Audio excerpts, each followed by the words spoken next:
Mana? Mana? Aduh! Yeah! Are you ready, kids? Aye, aye, Captain! I can't hear you. Aye, aye, Captain! Oh!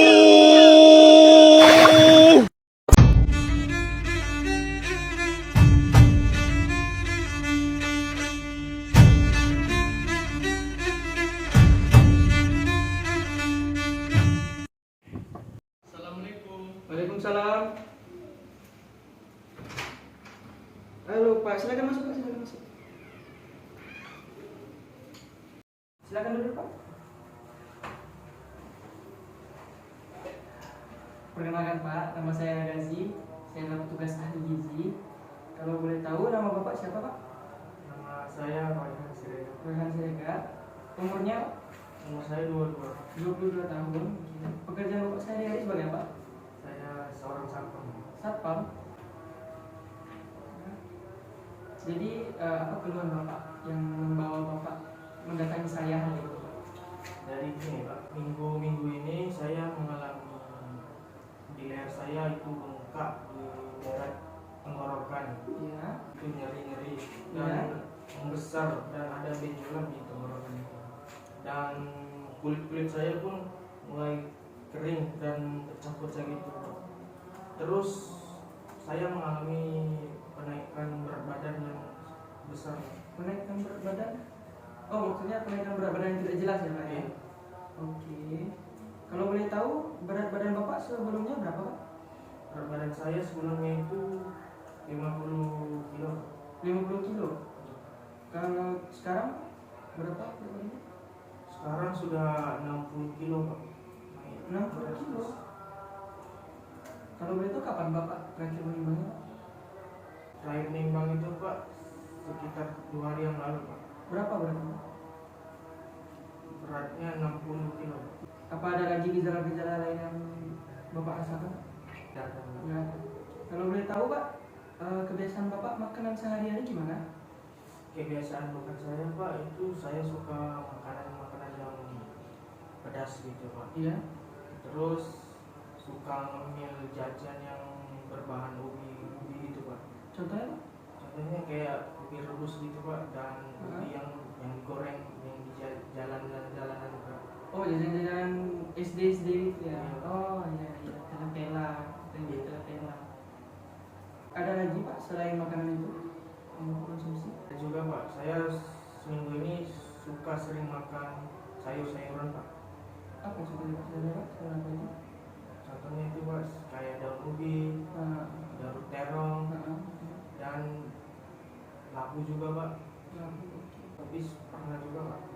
Sering juga? Tidak bilang sering tapi bisa lah seminggu 4 kali ada Pak. Apakah ada makanan lain juga yang Bapak konsumsi? Cuma itu aja Pak. Karena saya di sini sebagai ahli gizi ya Pak ya, saya juga tidak bisa mendiagnosis Bapak penyakit apa yang Bapak derita, karena yang mendiagnosis itu hanya dokter sih biasanya ya, mendiagnosis penyakit itu hanya dokter. Kalau menurut hasil pengamatan saya dari apa yang Bapak bilang tadi, dengan adanya benjolan tadi di daerah leher, kulit pecah-pecah, terus berat badan yang naik yang tidak jelas itu dari 50 ke 60 itu. Kalau menurut saya Bapak itu kena hipotiroid, atau kalau bisa kita bilangnya itu gondok. Itu hipotiroid itu apa? Itulah gondok. Jadi hipotiroid itu kalau di bahasa kitanya itu adalah gondok.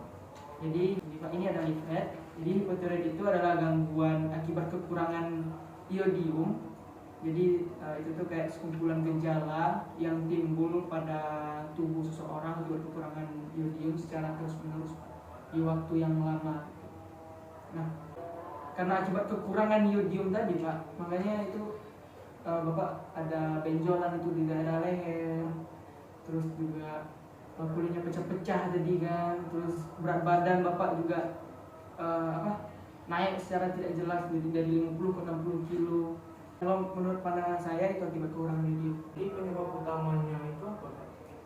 Penyebab utamanya mungkin makanan yang bapak yang makan tadi ya, kayak ubi, terong, terus kubis, sawi, itu biasanya merangsang penyakitnya itu pak. Jadi dia merangsang sel-sel yang yang menyebabkan gondok itu.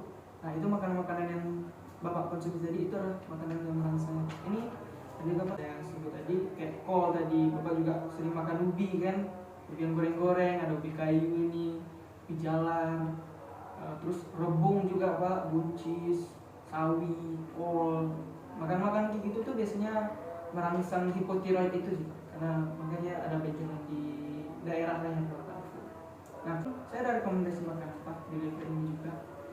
Contohnya ini ada laut, ada makanan laut, seafood kayak ikan-ikan gitu. Terus ada juga susu dan produk-produknya, ya kayak susu, yogurt gitu. Terus ada telur, udang, sama daging ayam. Terus ada buah juga, buah palm, kacang. Tapi kacang enggak semuanya sih pak. Kacang tanah itu juga bapak harus hindari. Kacang tanah, kacang polong juga bapak harus hindari. Terus ada juga dalam sehari itu harus ada konsumsi garam beriodium sih pak. Garam beriodium itu bapak harus konsumsi.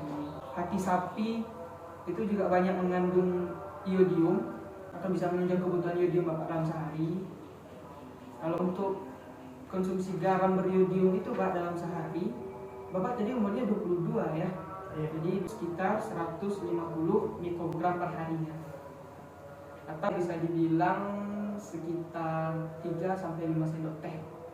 Kalau untuk garamnya itu bapak bisa tengok beli di kedai. Biasanya itu ada pak, garamnya itu ada tulisan garam beriodium. Nah, garam itu yang harus bapak beli. Kalau saran saya, mungkin bapak harus lebih banyak mengurangi konsumsi ubi tadi, mengurangi konsumsi ubi, sawi, kol tadi dan terong itu lebih bapak kurangi lagi. Mungkin bapak harus banyak mengkonsumsi kayak contohnya ini. Ini adalah makanan yang bisa menunjang kebutuhan iodium bapak dalam sehari. Ini ada laut, ada makanan laut, seafood kayak ikan-ikan, udang, telur, atau mungkin daging ayam. Mungkin bapak lebih banyak di sana dan kurangi makan ubi-ubi dan telat-telat. Saran saya ya di makanan tadi aja bapak rubah. Jadi dikurangi. Iya dikurangi aja, porsi ubinya itu dikurangi aja. Nah lebih banyak itu tadi makanan kayak produk susu, yogurt gitu kayak sebutkan. Kalau untuk pencegahannya pak itu mendapatkan vaksinasi. Terus bapak harus rajin mencuci tangan juga, mengkonsumsi garam beriodium yang saya bilang tadi. Terus memanfaatkan bawang putih. Bawang putih ini bukan bapak potong iris bapak taruh sini, enggak, itu campurkan dalam makanan aja. Dalam makanan. Terus menghindari faktor risiko penyebab gondok gitu kayak bapak merokok. Tidak. Enggak, minum itu dikurangi. Itu biasanya juga merangsang hipotiroid tadi. Saya juga ada rekomendasi pak di sini. Ini pagi bapak bisa makan nasi tim, telur dadar, atau mungkin bapak misalnya nggak mau telur dadar bisa telur rebus mungkin. Terus sayurnya itu cah bayam. Untuk pagi itu bapak juga harus minum susu. Jadi susu itu nggak harus anak kecil aja minum pak, orang dewasa dari kecil sampai tua pun minum susu. Siangnya nanti bapak bisa nasi tim lagi, terus ayam goreng, terus cah wortel dan jagung. Kemudian nanti selingannya bapak bisa minum jus mangga. Kalau malamnya ada nasi tim, ikan bakar, sup brokoli, sama nanti kalau misalnya selingannya ada jus apel, atau mungkin potongan buah. Apa ada lagi yang bapak tanyakan pak? Tidak ada lagi. Oke, kalau gitu ini leafletnya boleh bapak bawa pulang. Dan di sini ada nomor kontak saya dan ini email saya. Nanti kalau misalnya bapak ada keluh lagi atau merasa kayaknya nggak ada perubahan, silakan hubungi saya. Ya. Ini leafletnya boleh Bapak bawa pulang. Terima kasih Bapak sudah datang ya konsultasi. Semoga sehat ya Pak ya. Iya Pak. Kalau ada masalah lagi boleh Bapak hubungi nomor saya yang ada di sana di leafletnya. Terima kasih ya Pak sudah datang konsultasi. Sama-sama Pak. Terima kasih juga ya Pak. Iya Pak, hati-hati Pak. Ya.